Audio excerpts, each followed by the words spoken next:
All right.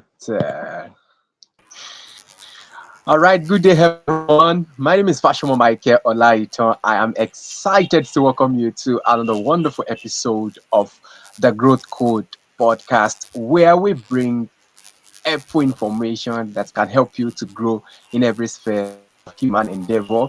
And today I have with me a wonderful guest. He has been a very good, resourceful person since my time up north, and I'm very glad that we still keep the conversation going.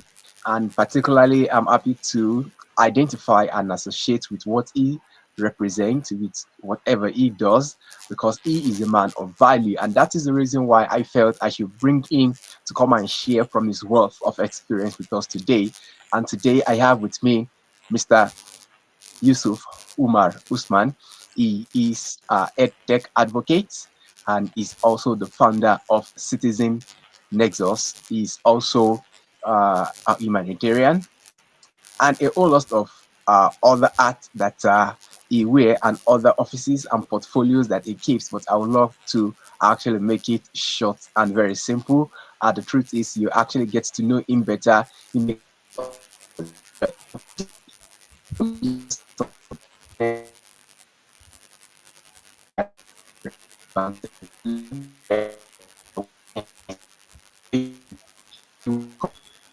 to build a generation of empowered citizens.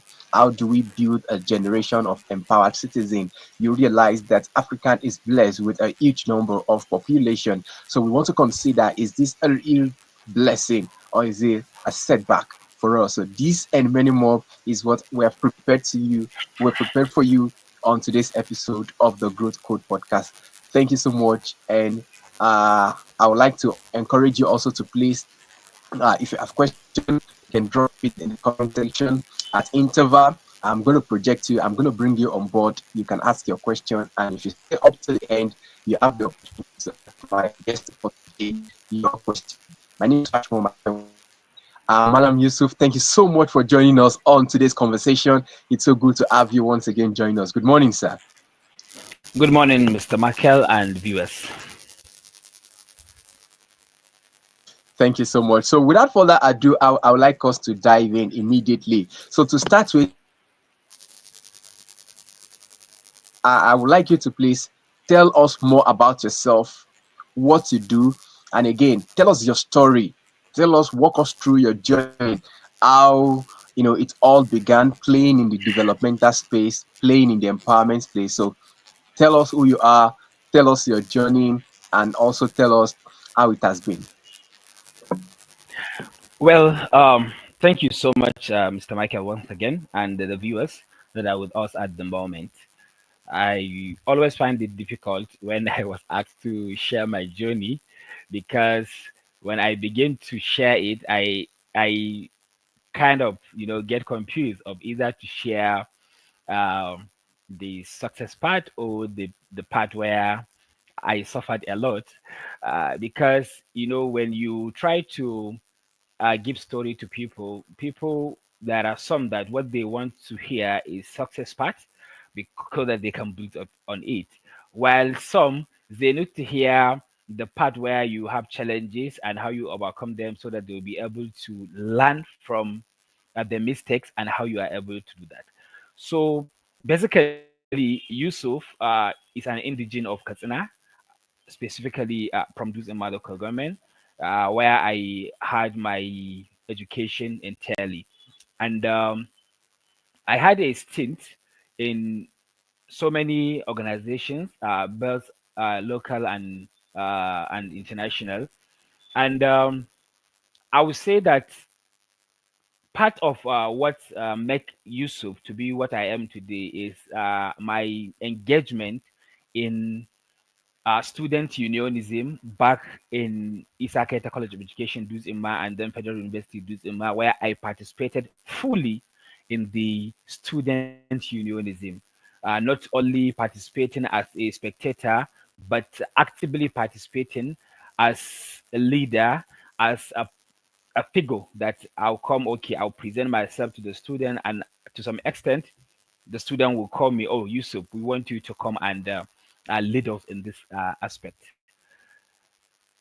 In my 4 years at Isaketa and the 3 years I had at the university during my first degree, all of the in each of this year, I am either contesting in this position or another. So at that moment, I was a kind of activist that when you are called that comrade, you have the feeling that you are fighting for the right of the student. You are doing the aluta, Victoria Asada and everything. So at that moment, I was a kind of activist, fighting for student rights, meeting provost, dean student affairs, vice chancellors, traveling from one state to another, doing, convention of the nuns, nakats, and everything. But towards the end of my first degree, that is when I was in 300, 400 level, I then begin to tilt toward the advocate aspect. I joined a popular organization for students known as enactors, where student leaders are shaped into social entrepreneurship, how to solve problems, both economically, environmentally, and socially. So that journey that I started with enactors began to shape me from being an activist to an advocate. I then realized that okay, in activism, you mostly boil out, you mostly complain, you mostly call out, you mostly call names, you mostly say, oh no, this is wrong, this is wrong, this is wrong. That is activism. But then when I began the journey into the advocacy world, I found that now it's not about complaining, it's not about calling out, it's about you seeing what was done wrong and then giving your part of the citizenship to help address that issue. We begin with some small projects. We have seen where communities are battling with irrigation farming, they don't have enough water. And we see, okay, now instead of just going to the social media writing, the government should provide irrigation resources to these people. Okay, what can we do as citizens, as people? So we developed projects. We went to the community. We worked together with the community to provide a kind of water stream to them from the dam to their farms. I think we spent about some months doing that project. And then on the part also of the social aspect of it, we see that, okay, we have out of school children. In fact, in 2017, 2018, out of about 10.4 out of school children in Nigeria at that moment, Katsina is the second is the second largest state with out of school children, including the Almajiri children. So, instead of complaining that parents should stop giving birth, the Tangaya school should be closed, this and that. Okay, we say, okay, what can we do? Is let's identify these Almajiri children, let's empower them. We were able to get the agreement and the approval of some of their malams, and we have about 100 of them.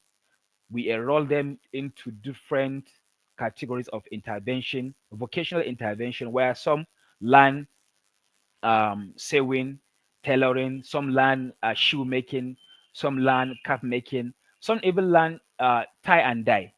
I have some pictures that when I share with you, see the clothing that I wore, they were made by those Almajiri children that we were able to empower. So from activism to advocacy, that is how I begin to understand that okay, I am required as a person to give back to the community, to give back to the society. And that is why I think I come across so many platforms, advocacy platforms, empowerment platforms that do not only empower me, but they have me on board to help empower other citizens. And I think even when I was in camp, we were able to, develop a kind of group initiative where we identify our core member colleagues that have some, issue that they want to address in terms of business, entrepreneurship, and everything, and we do engage them. And I believe Immediately when I returned, I was able to also to find local platforms in my community, the type of Ideas and Data Global Academy, Lumilab, Readers Hub. All of these platforms are local platforms that upon my return back home, I joined because I believe when we want a prosperous and sustainable world, we should all give our contribution. Thank you. Wow, that is huge and very powerful. Yeah. I want to say I love the part where you start by saying that yeah, it is good to share the both side, and this is what you've shared. But I would like to ask a follow up question to that. In all this advocacy, in all these community engagement services, what leadership skill do you pick from all those processes? Because definitely, I believe this is part of what has actually shaped you into who you are. So, what lesson or in terms of leadership skill do you develop during this process? Yeah, I believe I have developed a lot, and I'm still developing because I'm still engaging. I'm still doing what I'm doing. So you see, from when I was an activist in the student union, holding many positions, across that, to when I, transition into the advocacy part of it, I hold so many leadership positions.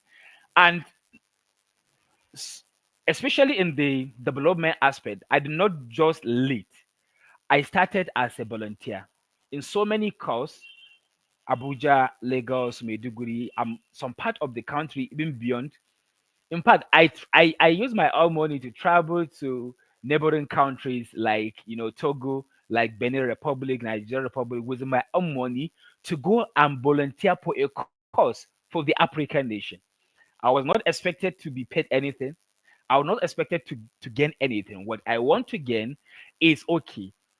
This volunteering aspect now give me the opportunity to be in a room with people that even if I pay I will not be able to be in this room with them. So doing the volunteering aspect shut me because I like the Almaji Child Right Initiative. I started as a volunteer for good 1 year, just volunteering doing the communication stuff, video editing, graphic design, photography, and everything. But then after 1 year with the organization, then they see that Yusuf, you have been with us for 1 year, you understand the concept and everything. So now we want to promote you. And then from a common volunteer, I will not say a common, from a volunteer, I was promoted to the rank of the program manager with the ACRI, which I think I held the position for about 2 years, managing the whole project across the 19 northern states, including the FCT. In 2019, which is during the Nigeria general election, we were able to meet and engage with most of the aspirant for the office of House of Representatives, governorships, even the president. We engage with some of the aspirant of the position of the president directly. Even when President Buhari and Prof. Osibanjo were sworn into office, I think we had we had the grace to meet the vice president in his office some times back, and we had some peaceful engagement. And at that moment, we're able to even visit the the green chamber, they call it, right? The green chamber, that is the Senate Assembly, where we presented some policies, which today translated into the commission for out of school children in Nigeria. So you see, all of these are positions that I held from volunteering to the actual, leadership position. That today, what I'm doing, I'm putting into is what I have learned in those years. And all of this because you are engaging with people from different part of the country, from different background, from different race, from different religion, you are learning. And you be able to learn because you have managed project, you have managed people.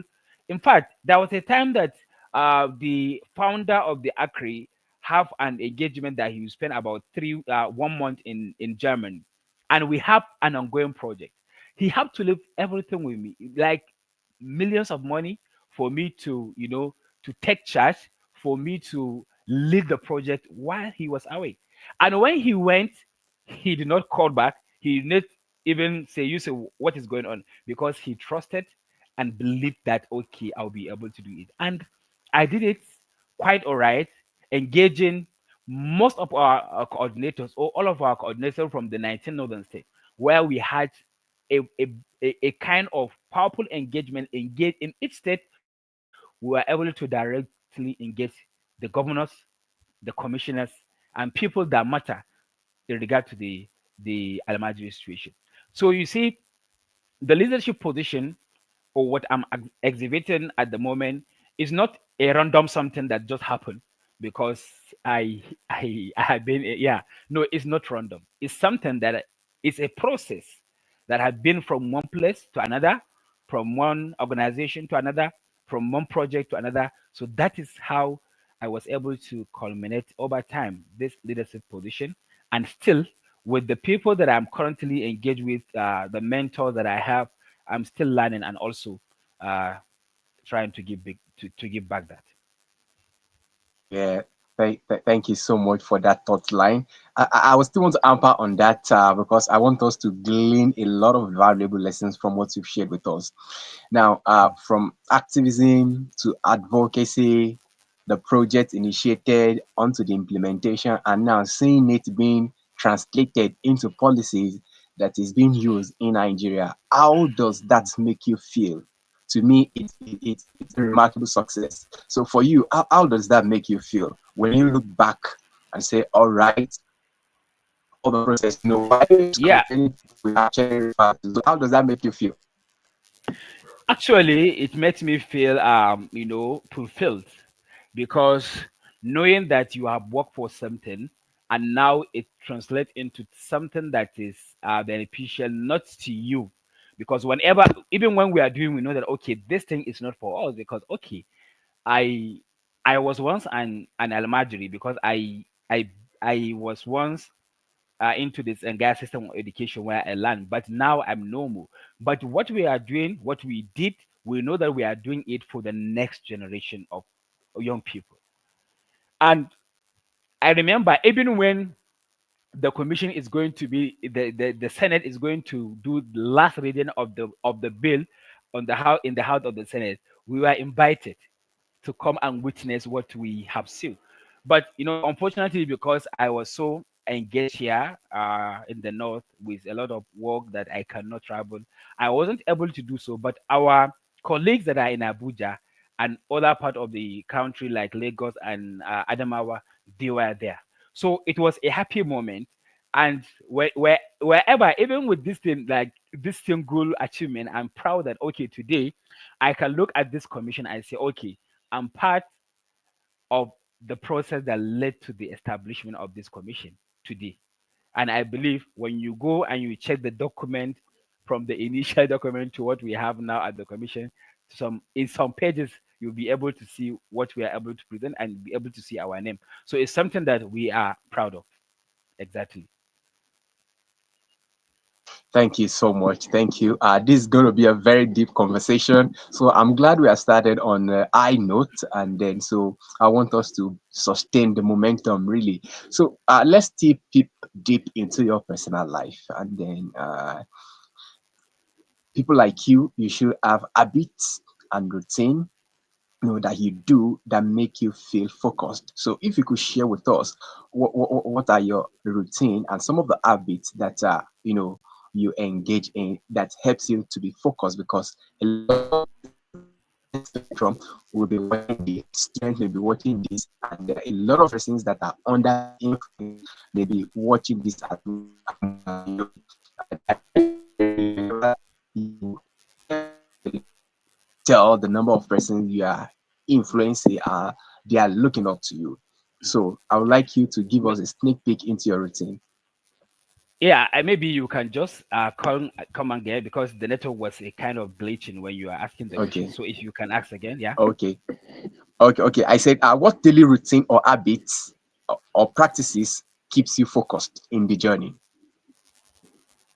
Okay, yeah. This is very important question, Mr. Mhm. Marco. I recalled I think last year or earlier this year in January, I was invited by the 3MTT in Katsina to come and discuss with some young people, specifically regarding time management.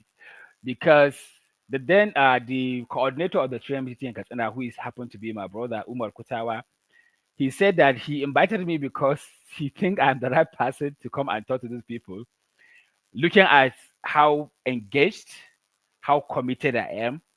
So how am I able? Am I able to achieve all of this? Looking at the commitment and everything.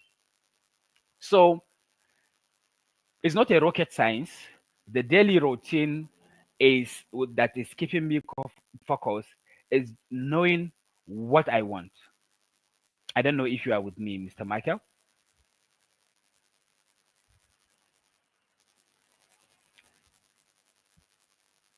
I don't know if you are with me, Mr. Michael. Yeah, I'm with you, sir. I'm with you. Yeah, knowing what you want. I'm Yeah, with you, sir. exactly. Yeah. So what is Mhm. actually keeping me focused is knowing what I want and where I want to be in a couple of months or a couple of years. And not only that, knowing what you want is a step, but knowing how to do it is another thing. I engage in so many activities apart from my professional life that I'm having. I'm having family. I'm a family man with children, and they need my time. They need my attention. So my daily routine is whenever I wake up, I have a schedule, a to do of okay, from this time to that time, this is where I want to be. And after that, I want to be there. And after that, I want to be there. And after that, by so time, I want to be back home to my family, to my children.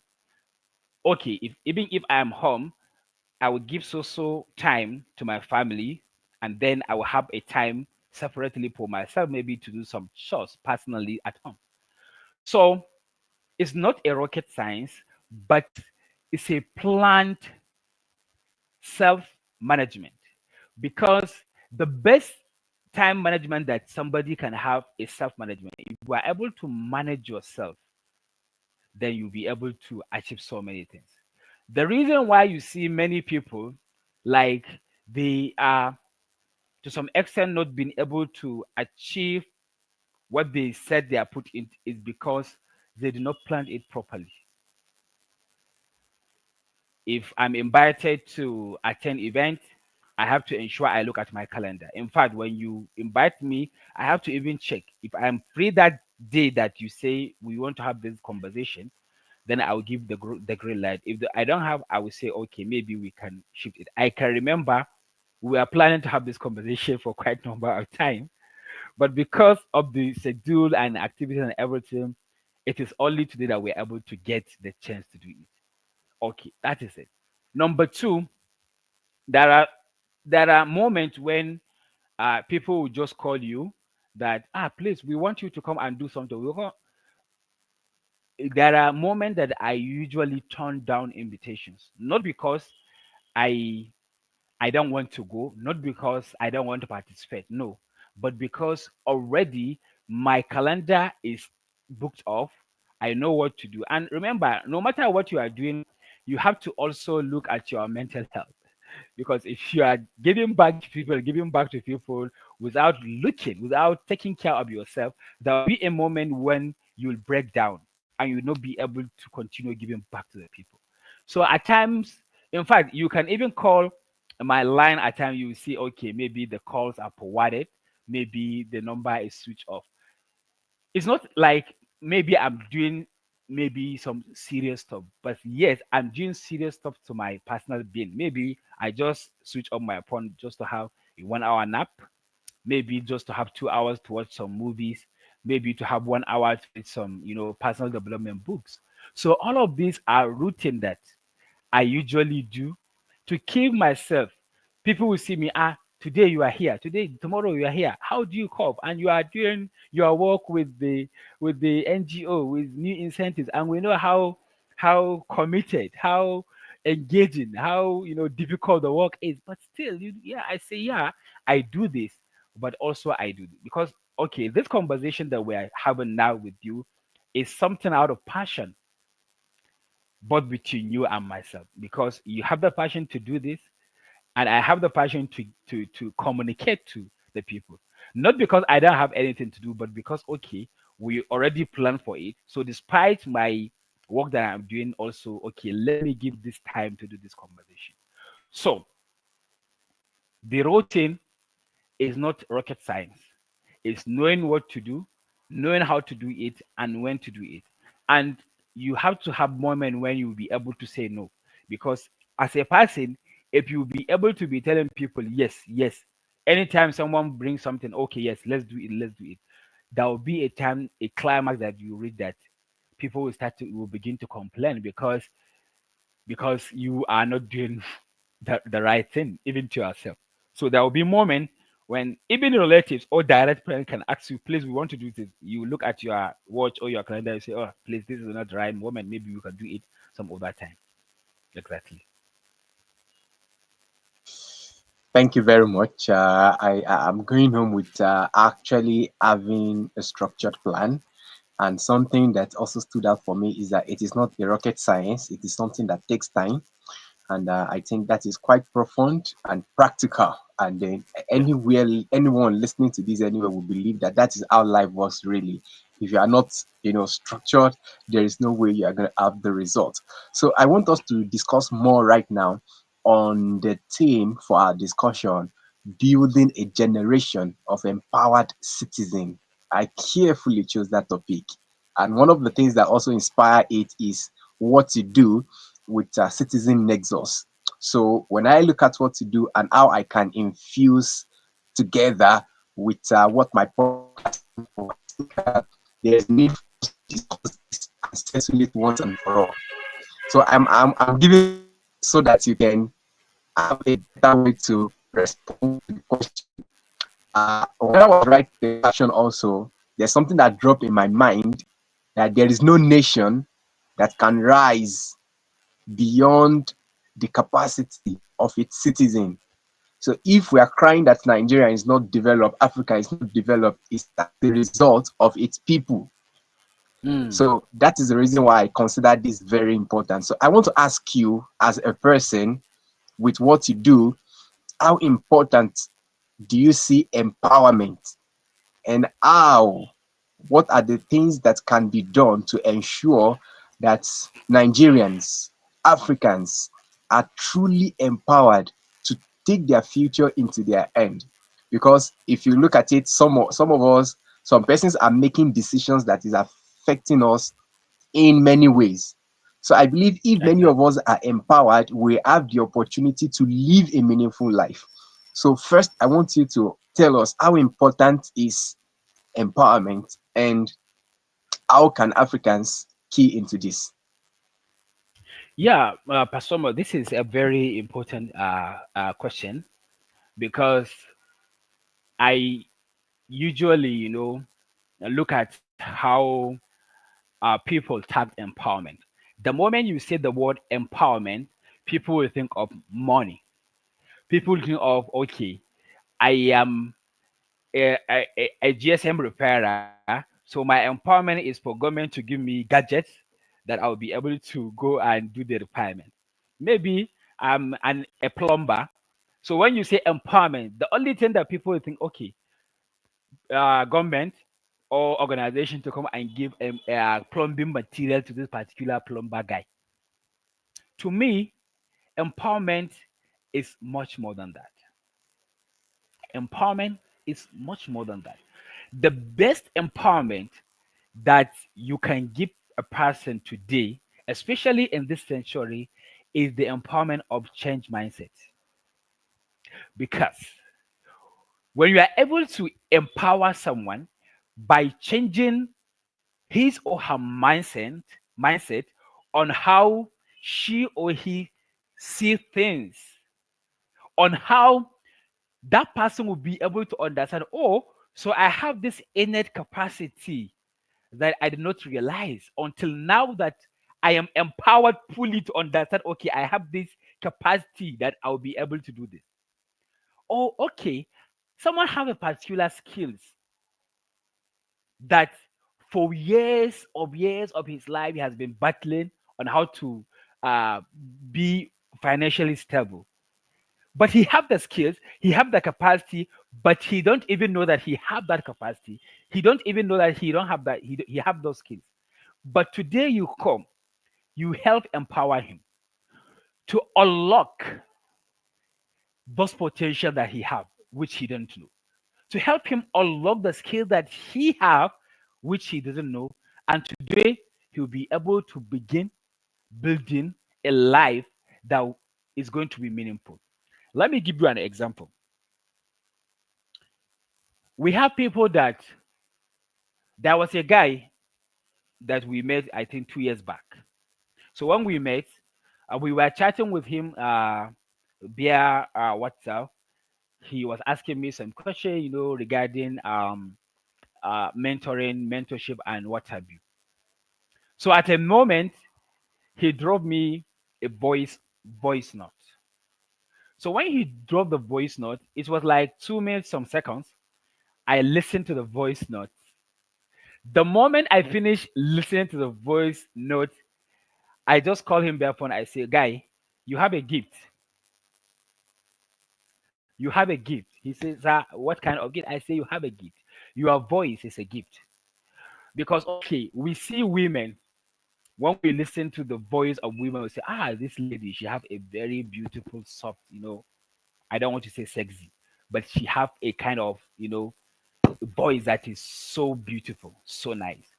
But when I had the voice note of this guy, I say, yeah, you have a gift because you have a voice that you can sell.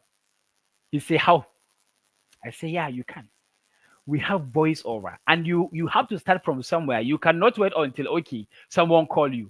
Just find something. 2 minutes, 3 minutes. Do a voice over with your voice. Let it go to the world. You have some good followers on the Facebook. Post it there.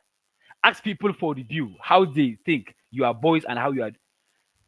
Today, I'm telling you, that guy, whenever he get a project on voice over, he used to call me. And the irony, he's not even on the social media that very good. But he have the voice. And when he started, he have the connection, the network, the contact. So when people now want to do some voice over and they want the voice of a guy, they go to him because he have that. So you can see he has been empowered not by giving him money, not by giving him gadget, but he has been empowered by helping him understand and unlocking his potential that now he can use his voice to do. So young people, especially in Africa, especially here in the north, should understand that. When we say empowerment, we don't necessarily mean people giving you money, government giving you money, giving you gadget, giving you this and that to go and know. It's helping you understand what you have that you don't know you have and leveraging on it to build a future. When you go to now, especially here in our local media context, when you see the likes of maybe Katsina Post, mobile media crew, uh, sharing news of politicians coming in their constituency to do empowerment. Most of them, or like 99% of them, the empowerment they do is okay, we just come identify people, give them machine, motorcycle, cars, all of this, grinding machine, sewing machine. But the issue is, you have given them machine, you have given them gadget, but you do not empower them with the right critical thinking on how to put those machines into use. Some of those young people, the moment they are given those machines, they are selling them on the ground because they don't have the mindset to go and build a life with those machine given. Some will go, but will not utilize the machine or the gadget given. They will sell them because they have not been empowered with the mindset to understand. Okay, we can use this gadget for our sustainable life. So At times, the only empowerment that somebody need is helping him unlock his potential, reshaping his or her mindset, so that even if you not give them machine or gadget, they will use their mindset to go and source for the machine themselves and continue to build their lives better. So to me, that is how I understand empowerment and how it's important it is for our African young people. Thank you. Thank you so much. And then that is how it is, and that is how we stand, and that's what we see. That is actually what we see from our political elite, from from people at the top in our society. Truly, when people hear about empowerment, it's all about goodies. It's all about freebies. Yeah, It's all about clothes. It's all about rice. It's all about spaghetti. It's all about exactly. things that you know they really do not. They will cushion the effect of what perhaps they've created, but does not really Yeah, have that lasting impact. But just like you have explained, if a mind is properly enlightened, it has a long-term effect more than all this form of material things that you have actually identified. So thank you so much for that. So exactly. let's go back to what to do with citizen nexus. Two question in one. Two question in one. The first one is that I want you to take us to what inspired you to bring about Citizen Nexus. What problem are you trying to solve with your platform, Citizen Nexus? And the second question is that from your experience with what you do with your platform, what are some of the challenges? What are some of the challenges that African youth face in discovering their talent? What are the challenges they face in actually discovering Mm. their talent, and if you can prefer solution, we'll be glad. Okay, thank you. I think I will start with the second question, and then we will transition into the first one.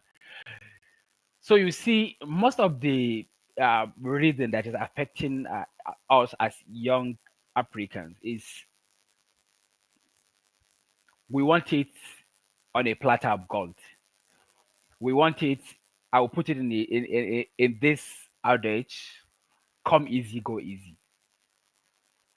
"Come easy, go easy" is a name of a title of a book written by James Hadley Chase. So I put it "Come easy, go easy" because our young people, they want to have prosperous life. They want to wear beautiful expensive clothes. They want to ride on an expensive bike and cars. They want to go party. They want to have beautiful wives, but they don't want to work hard. They don't want to give in their best of time to work hard. They don't want to leave their comfort zone, either to travel, either to live not in their houses, but to go outside in search of something that will give them sustainable future.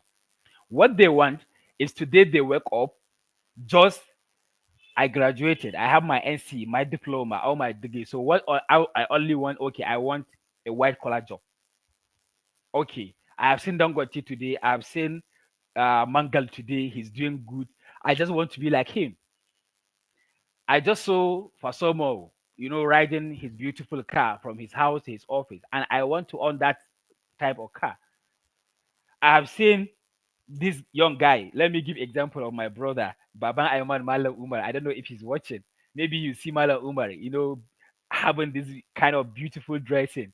And you just want to dress like Malam Umar. But you do not check to see what was the process that those guys have gone over time in their life to be to where they are today. So that is the first instance.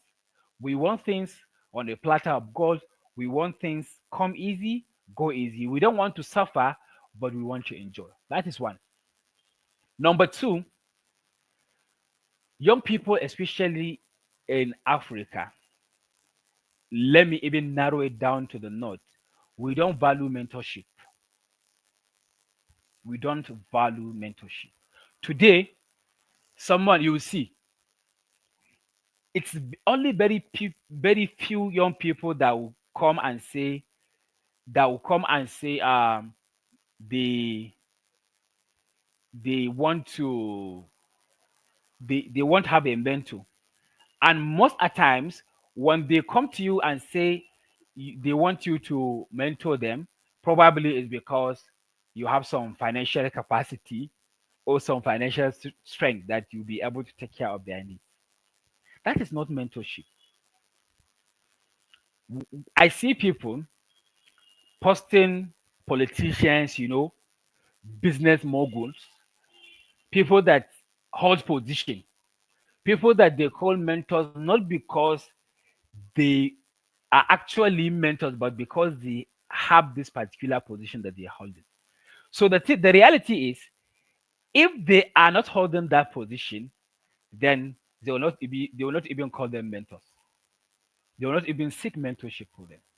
So our young people in the African context should understand that when you say someone is your mentor, it's not a ticket where that person will be able to solve your problem. No. The fact that he is your mentor is just a ticket for him to help you navigate your life journey, because he have the experience, he have the network, he have the connections. So at a point in your life when you have some issue that you want to address, then you reach out to him. Then he will be able to give his advice. The reason why I say he have the connection and network, there might be a time when he may not be able to help you directly, but he can reach out to his colleagues or his network so that they will be able to help you directly.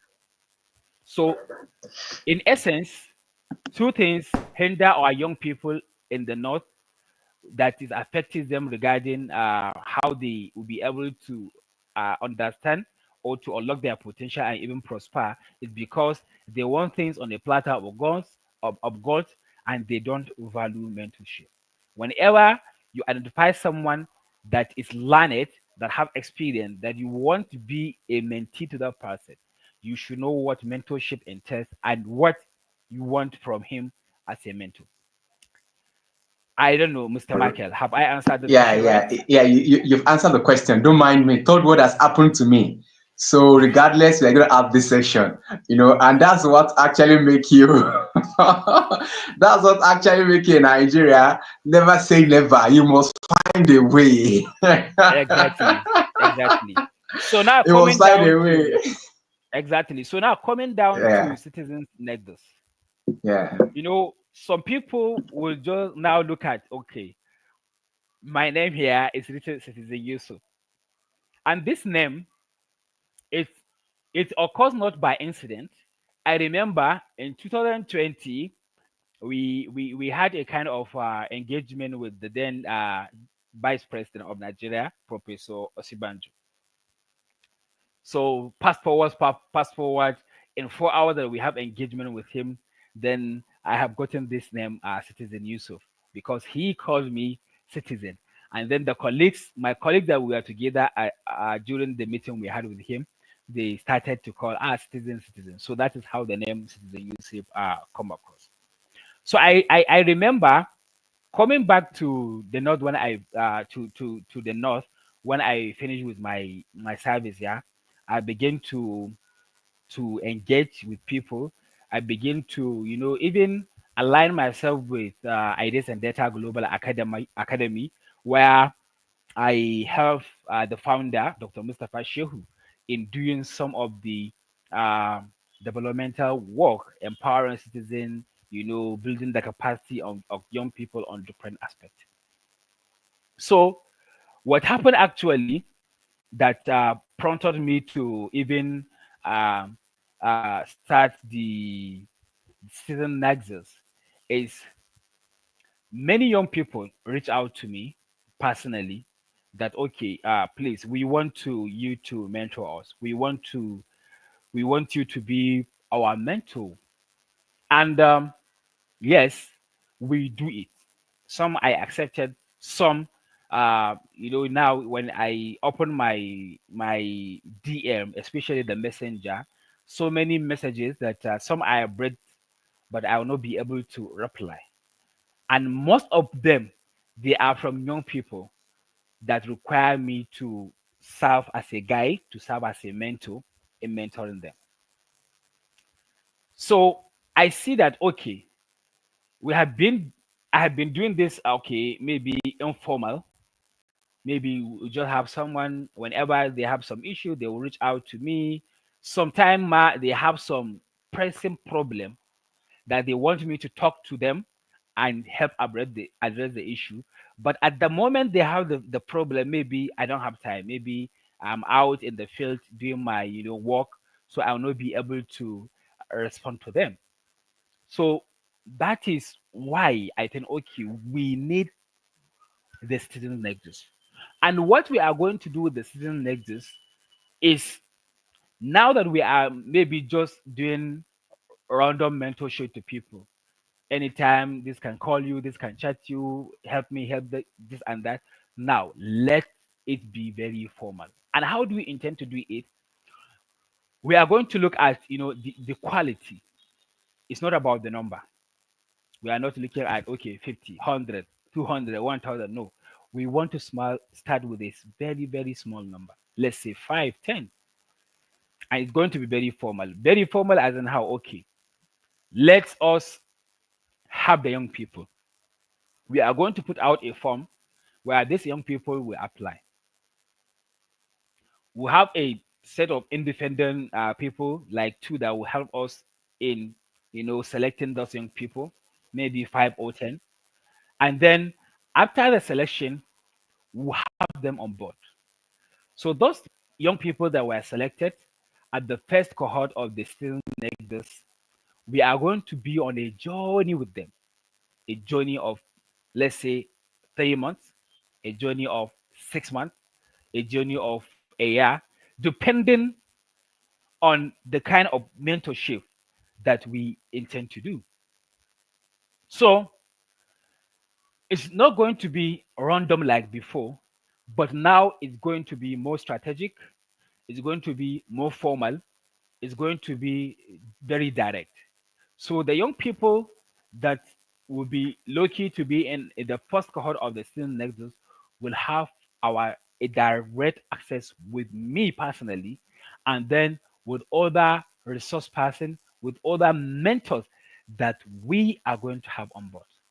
And how we intend to do it is we are going to have a kind of calendar with them that we are going to be meeting once in a week, twice in a month, most of which is going to be virtually. So after maybe we are going to be having group sessions with all of the mentees so that they will be sharing their life journey so that other mentees in the cohort will be able to learn from them. So we are going to respond generally with them. Apart from that group discussion also, we are going to help them. We are going to have a one-on-one discussion. So out of the mentees that we have, out of the citizens nexus cohort that we have, we'll find time to just engage this mentee one-on-one to hear from him, his personal life, professional life, where is he currently, where is he heading to, and what are his plans.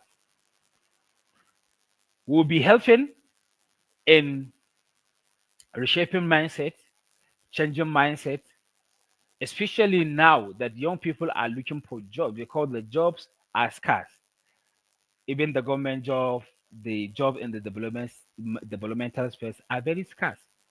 But it's not that we don't have opportunity. We have opportunities. Even outside the government, even outside the developmental space, we have opportunities that young people can leverage on those existing ideas and build onto something.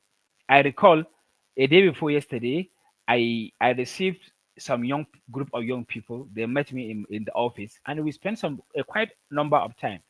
These are young people that have already graduated and they have the passion, they have the zeal and the will to continue to build a better life. And they met me, okay, now this is what they want.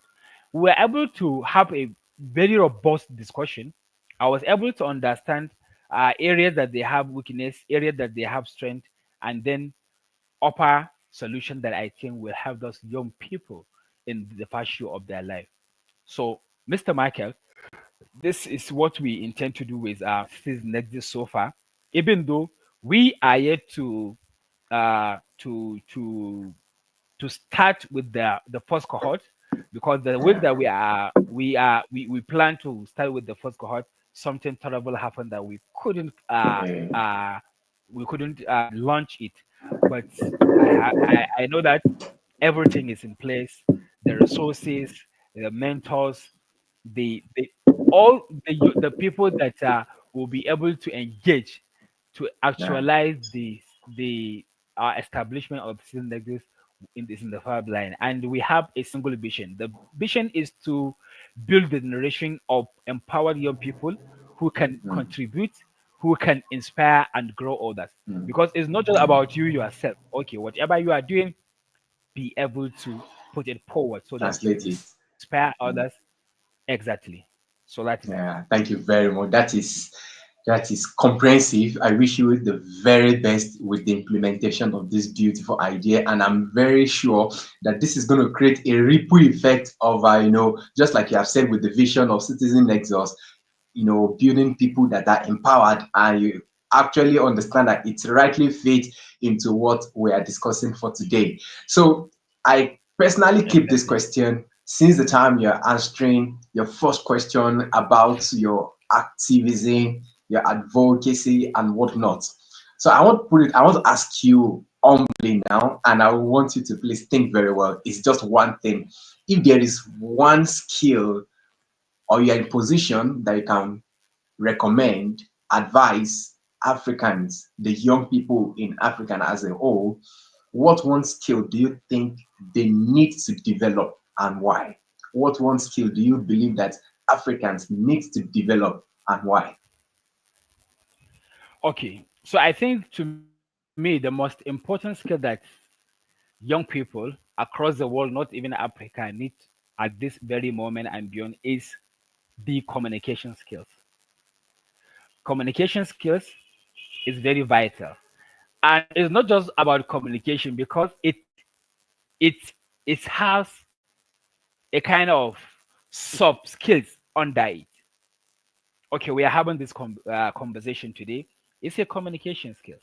You putting everything together from Monday to today, the flyer, how you share it with people, how we even generate it and everything. It's a skill. It's under communication skill. And let me tell you, Mr. Market, today our young people, they go to interviews, either physical interviews or virtual interviews, and they don't get the job, not because they are not qualified in terms of qualification. They have the qualification, maybe even the work experience, but they lost opportunities because they cannot communicate. We have seen young people with beautiful business ideas that can empower thousands of hundreds of people in the future. And they want someone to come and inject and invest. Maybe they need a grant, but they don't know how to communicate that idea to someone that they see as an investor. They lack the ability to communicate. They lack the ability to pitch. So, communication skills is a very important aspect that if today, as a person, you want to prosper, so you should go into communication skills.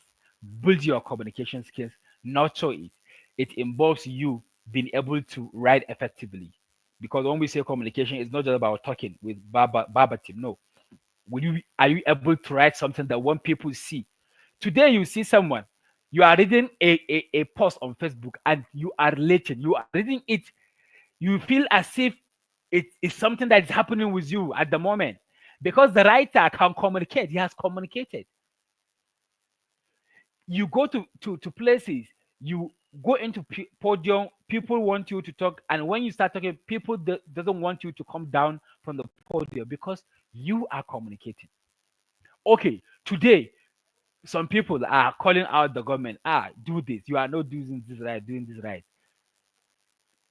Do you know that there are people that once they communicate, because of how they make their communication to the government, they will be listened to. Even if they are not influential, you don't need to be influencer to be a communicator. You only need to be a good communicator so that you'll be able to influence action, not even from the citizen, but even from the government. So, Mr. Michael, communication skills is one vital aspect that our young people need to leverage on and improve in it. Thank you.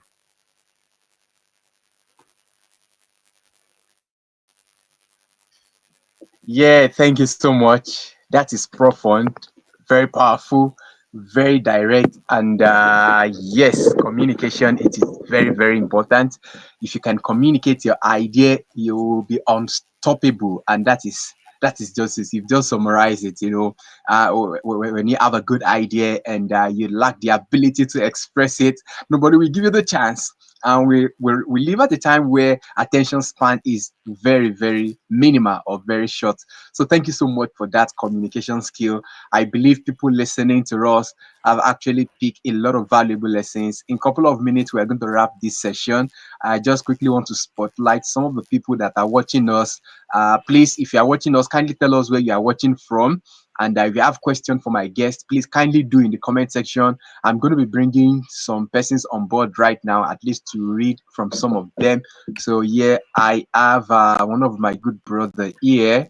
Yes, thank you so much, Fashimo Colinius. He said he's tuning in from Ogun State. Lovely. Thank you so much for joining us. Please, if you are still watching, please tell us where you are watching from and tell us the highlights of what you've gained from our conversation for today. I would love to actually hear from you. So thank you so much. And I'm still with Mr. Yusuf Umar, the founder of Citizen Nexus and a man of many impacts. And we're discussing how to build, how to empower Africans, how to empower Nigerians, how to empower ourselves for a global future. So before we wrap up, Malam Yusuf, you see, many young people have great ideas. Many, you have mentioned it in your response as well. Many do have great idea, but they lack the resources.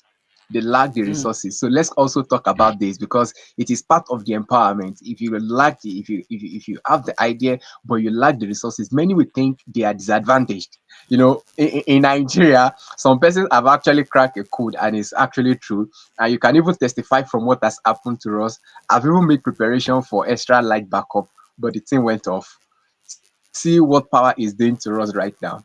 You understand? But some persons will limit themselves to that, oh, I have this idea, but I don't have the resources, and they will fold their arms. And as a result of that, they are unable to fulfill mm. their potential.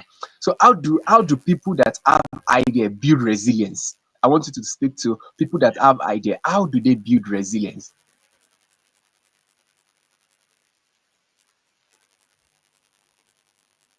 Okay. So I don't know if you Okay. Yeah. okay. It's important. You see, yeah, I have had you, Michael. So the thing is, when you look at the 17 goals of the SDGs, the last goal is the most important goal. Because without the last goal, the 17 goal, which is partnership for the goal, you will not be able to achieve the remaining 16 goals. So our young people, they don't value partnership. You have an idea, a very beautiful idea that requires resources, either finance, either workspaces, either infrastructure.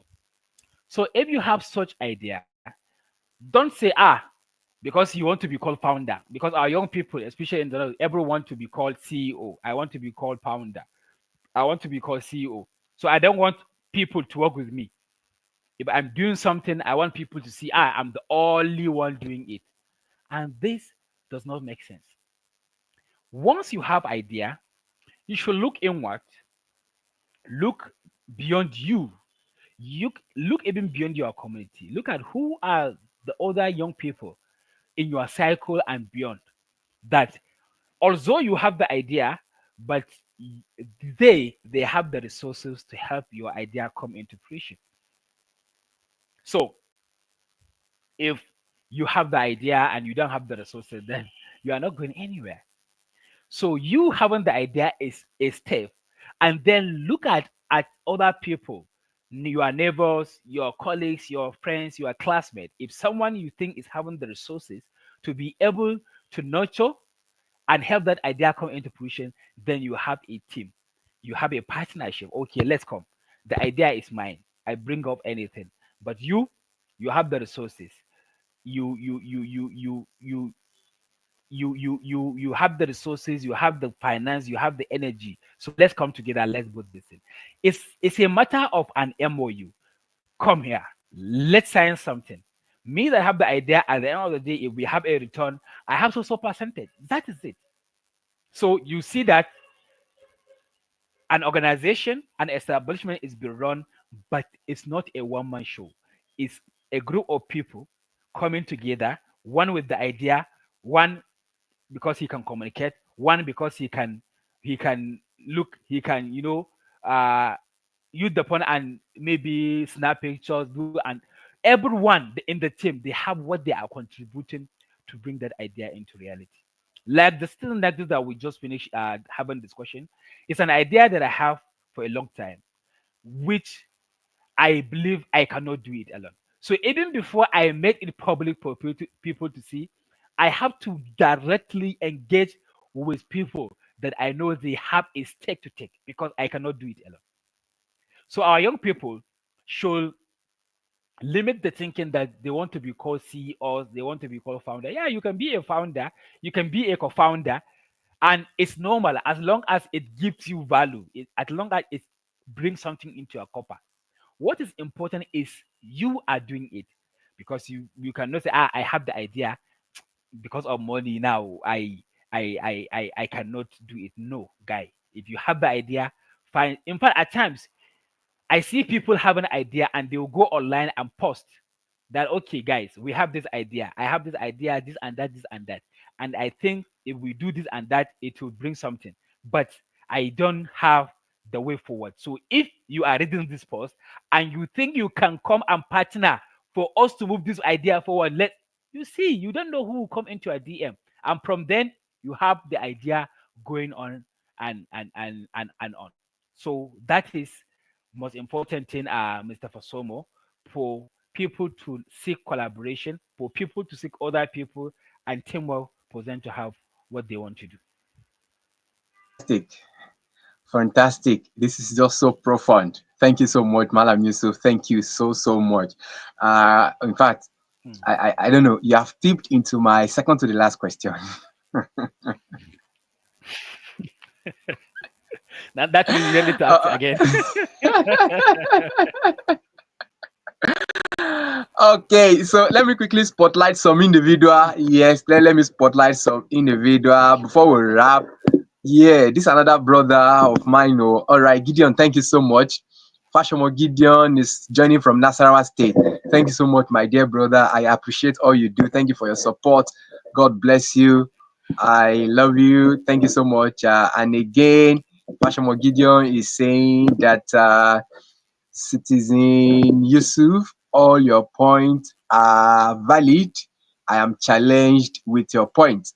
Thank you so much. We hope you are going to take action with some of the things that we've discussed. And if you are watching at a later time, kindly drop your comment.